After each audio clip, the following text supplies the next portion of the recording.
strawberry recipes in a row.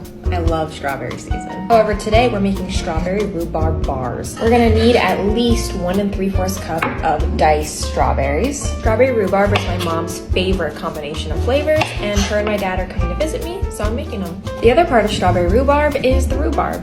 Woohoo! You're gonna need about 1.5 cups of chopped rhubarb. I definitely bought way too many strawberries and rhubarb, so I'm gonna use double the filling. I never cook with rhubarb, and I know you don't need to peel it, but if it's peeling like this easily, shouldn't I peel it? I would think it'd be very fibrous, no? I'm sure it'll be fine. Add everything into one bowl. I'm definitely gonna have to double this, but I'm gonna give you the regular recipe. So 1 tablespoon of lemon juice. Mix.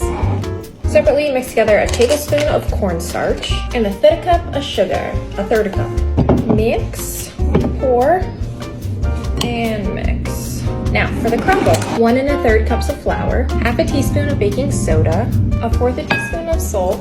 Okay, now we're gonna need 1 1/3 cup of oats, rolled oats, 1/2 cup of brown sugar, 1/2 cup of granulated sugar, but I always do less.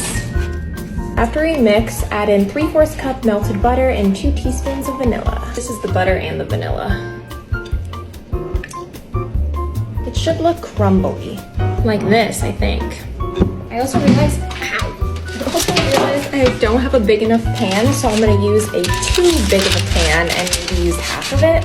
Add 2/3 of this mixture to the bottom. Okay, the filling is going on. Evenly spread that out. Sprinkle the rest on top. Bake 350 for 45 to 50 minutes.